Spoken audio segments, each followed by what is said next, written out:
अपने 3 बच्चों को कुएं में फेंक कर मारा, पत्नी भी थी निशाने पर। कोर्ट ने हैवान पिता को सुनाई फांसी की सजा। नवभारत टाइम्स अखबार में है ये। और आज हमारे ऑडियंस पूछ रहे हैं, इतना निर्दयी मनुष्य कैसे बन गया? क्या ये राक्षसी गुण इंसान में पहले से ही होते हैं या और कुछ? देखिए, जो हमारे ऑडियंस बात कर रहे हैं, पहले से ये गुण नहीं होते हैं। ये गुण जब इंसान धरती पर आता है वो बिल्कुल शुद्ध होता है। तो उसके बाद उसका वातावरण कैसा है, वहाँ पर रहने वाले लोग कैसे हैं, पर्यावरण कैसा है, और जो अध्यात्म के उनके गुरु कैसे हैं, ये सब चीज़ें उसमें आती हैं। तो अगर ये सब चीज़ें जो निर्दयी होता है वो क्यों होता है?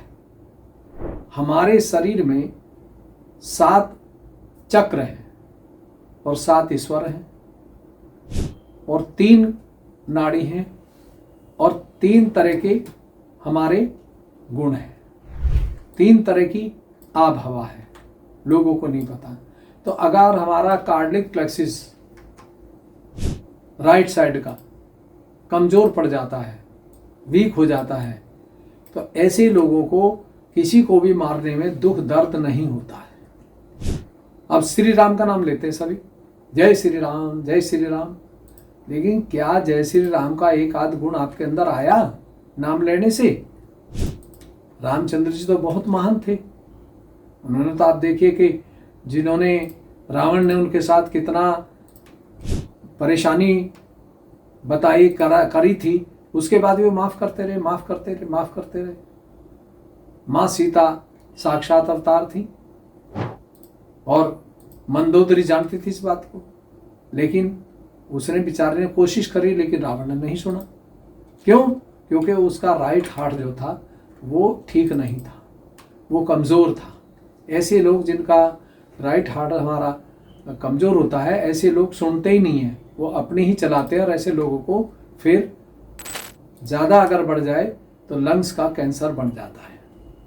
आप कभी देख लीजिए, लंग्स का कैंसर उन्हीं लोगों को होता है जो किसी की सुनते नहीं हैं और भविष्य की ज़्यादा सोचते हैं, और मैं ये बन जाऊं और वो बन जाऊं। ऐसे लोगों को कैंसर लंग्स का बन जाता है, और उसको आप श्री राम के मंत्र से, सीता के मंत्र से ठीक कर सकते हैं, और आकाश तत्व से भी परिवार के लोग ठीक कर सकते हैं। लेकिन आत्म साक्षात्कार के बाद ये कार्य आप कर सकते हैं, उससे पहले नहीं। तो आप इसको समझ लें कि हमारे शरीर में कितनी अच्छी अच्छी दवाई हैं, कितने अच्छे अच्छे भगवान की शक्ति हैं। अगर वो समझ आ जाए तो ये सारी चीज़ें ठीक हो जाएंगी, और कोई भी किसी की आत्महत्या नहीं करेगा, ना ऐसी जो गैर इंसानियत है वो भी नहीं करेगा।